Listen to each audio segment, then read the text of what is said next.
মোহরে ফাতেমি বলতে আমরা কি বুঝি বা মোহরে ফাতেমিটা আসলে কি? এর চমৎকার প্রশ্ন। মোহরে ফাতেমিকে নিয়ে অনেক ধরনের বিভ্রান্তি আছে, অনেক ধরনের ফেতনা আছে, অনেক অনেক কথা বলে থাকেন।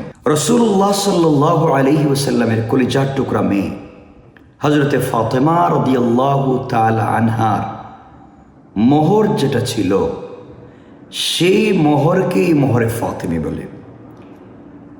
ফাতেমা রাদিয়াল্লাহু তাআলা আনহাকে যখন রাসূলুল্লাহ সাল্লাল্লাহু আলাইহি ওয়াসাল্লাম হযরতে আলী কাররামাল্লাহু ওয়াজহার সঙ্গে বিয়ের বন্দোবস্ত করেন বা বিয়ে দেন, তখন হযরতে ফাতেমা রাদিয়াল্লাহু তাআলা আনহার মোহর ছিল 500 দিরহাম।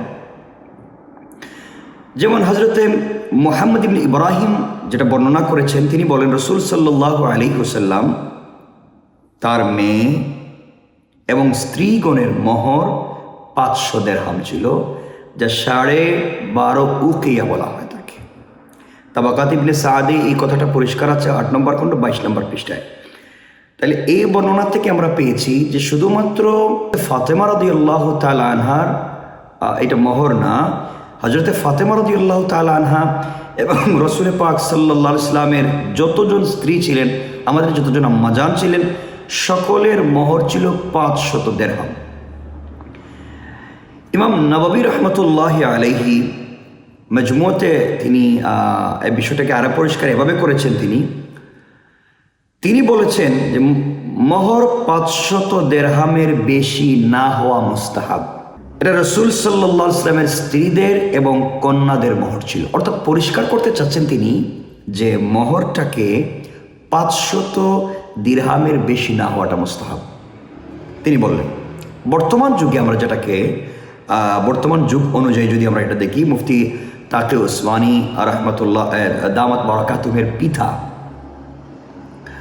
মুফতি মুহাম্মদ শফি রহমতুল্লাহ আলাইহি এর এই ব্যাপারটাকে পরিমাণ হিসাবে তিনি এনেছেন 131 তোলা 3 মাসা সমান বলে তিনি উল্লেখ করেছেন, যা প্রচলিত গ্রামের ওজন অনুযায়ী 1 কিলো 530 গ্রাম বা 900 মিলিগ্রামের সমান হয়ে থাকে, যেটা আমরা বলে থাকি রৌপ্যের ব্যাপারটাকে।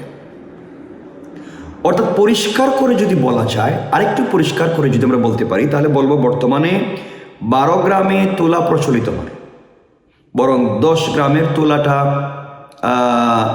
প্রচলিত আছে, সোনা রূপা বেচা কেনা হয়ে থাকে। সেই হিসাবে বর্তমান মোহরে ফাতেমি হবে 154 তোলা রূপা।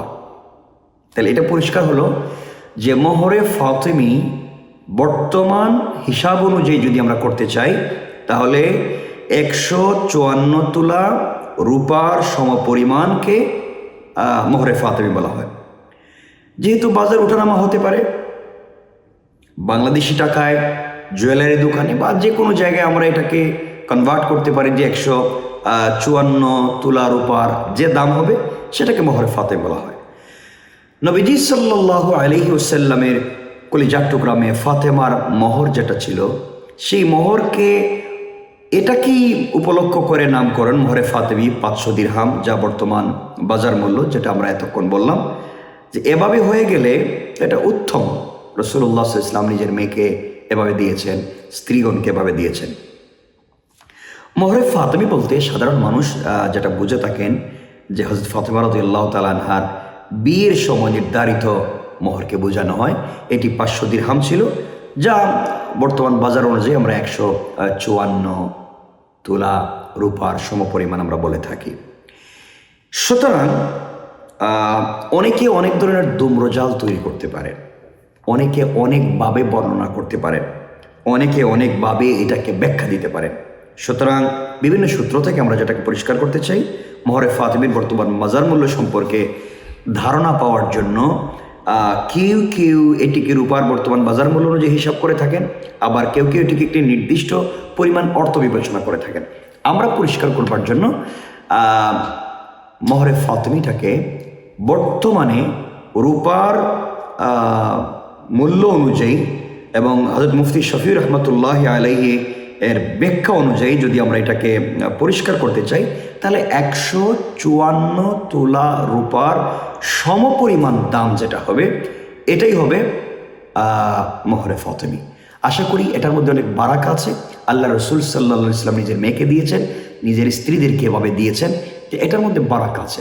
আল্লাহ রসুল ইসলাম বলেছেন যে বিয়েতে খরচ কম হয়, মোহর কম হয়, এখানে অনেক বেশি বারাকা থাকে, কল্যাণ থাকে।